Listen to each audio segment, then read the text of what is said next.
Nakatukan po niya ang Doon sa ano, Galado. Mutugan po siya, kapasok po siya ng trabaho. Sige, kwento niyo rin siya.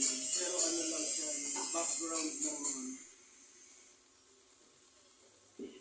Ito po ba ako? Oo, dyan na po kayo. Ako, hahanap na lang.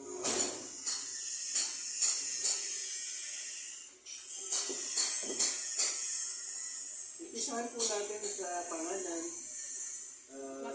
Pangalan niyo po, tapos asawa ni... Yung pangalan ni Nicolay. Bakit niyo rin po. Tapos... paano ba? Wala siya rito. Kaya nga, anong alibay natin? Hindi natin pinahintay din. Ano po ba? Nakapagtrabaho na po. Ayun, nakakapagtrabaho na. Oo, yan po. Naka-recover na, awa ng Diyos. No? Ang ganda na yung... Pumapasok na po siya. Pumapasok yung trabaho. Tapos, yun na natin i-twist yung storya na kapakinabangan ng wheelchair during the time nung na-accidente siya. Tapos balikan natin yung istorya ako. Sige, i-guide na lang naman kita. Parang magkukwentuhan na lang naman tayo. Ayan, oo. Gandang hapon po. Pangalan, ano po pangalan niyo? Sige po. Wag mo na magtawag, may kausap po ako. Wait lang. Wait lang po. Ako po si Jerry Martinez po. Asawa? Ako lang. Legal naman. Wala namang kontra. Hindi ka naman po. Sorry. Oo, baka sabihin kasi naka-social media tayo tapos meron palang problema. Di ba? Hindi po. Okay. Ako po si Jerry Martinez. Asawa ko po si Nicolay Marcelino. So, Apat ang anak niyan. ayun nga po, 4 po ang anak namin. Siya po ay na-accidente noong February 15, 2024. Siya po ay nabalian ng 2 binte. Opo. Paano pong nangyari? Bakit siya napalihan? Papasok po siya ng trabaho. Opo. Tapos, tumatawag na po siya, 8 a.m. pa ng umaga. Siya po mismo yung kausap ko na sabi daw po is, hindi po ako ng tulong sa inyo. Pahingi ng tulong kasi nabalian yata ako. Hindi ko alam kung ano nangyayari sa akin. Ano po yung vehicular accident? Opo, nakaset po niya yung tricycle. Galing po sa intersection ng tricycle. Nakasalubong niya, on highway po, na ang sakay po is may estudyante. Parang paliko po sa highway tricycle. Opo. After noon, ano na pong nangyari? Nung naoperahan po siya? Opo, naoperahan siya. 2 binti po. Naoperahan siya sa tala. Sa Dr. Jose Rodriguez. Ayun na po. Nairaos po namin. Hindi naman po. Wala naman po siyang binayaran. Tapos, siyempre, nabalian siya at natural, hindi siya makakalakad. Opo. Paano po kayo nakahingi ng wheelchair? Nilakad po ng biyanan ko lahat ng papeles. Opo. May mga ginanong sa kung paano po siya makakahingi ng tulong para makakuha ng wheelchair kay Congressman Oka. nga daw po, Oka.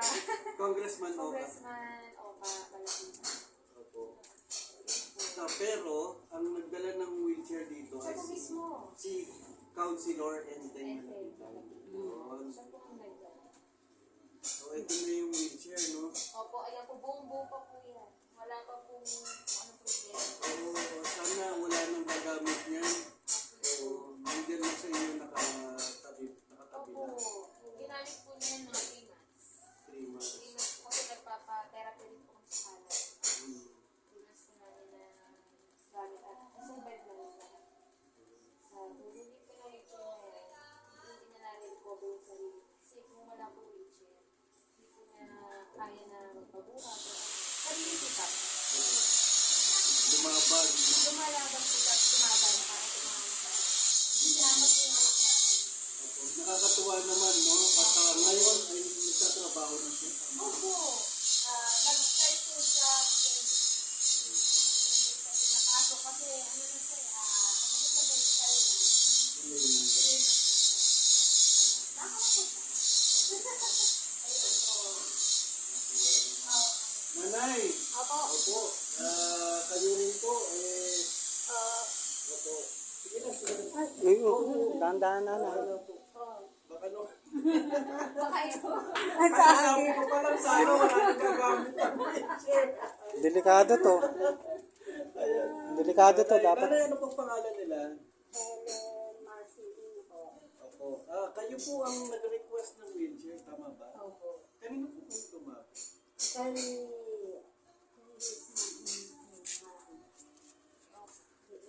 Kay Congressman Oka Malapitan. Opo. Kabanggit po. Pumunta po ako dun sa opisina niya. Ayun. Oo. Mga ano po, gaano po katagal nung dumating yung wheelchair ninyo? Umabot na. Saglit lang. Oo, saglit lang po. Umabot lang sa linggo ba? Opo. Ayun.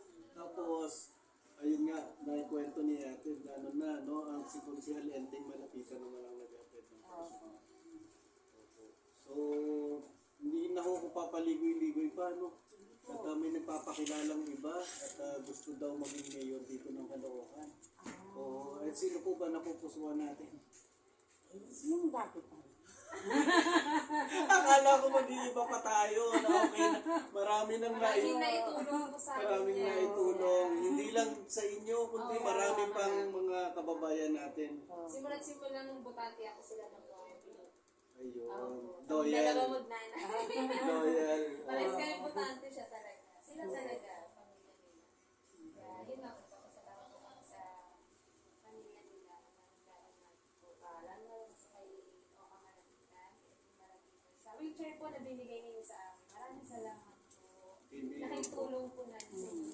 Maraming salamat.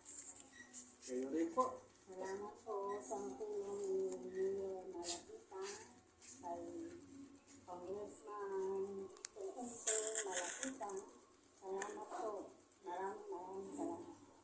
Pa-correct po, Congressman Oka Malapitan. Congressman Oka Malapitan. Ayan, pero Sinyalis na yan na magiging congressman si soon to be, Sinyalis na yan. Angel po kayo, soon to be Congressman Enteng Malapitan. Parang medyo na. Kasi kanina pa binabanggit talagang sinyalis na yan.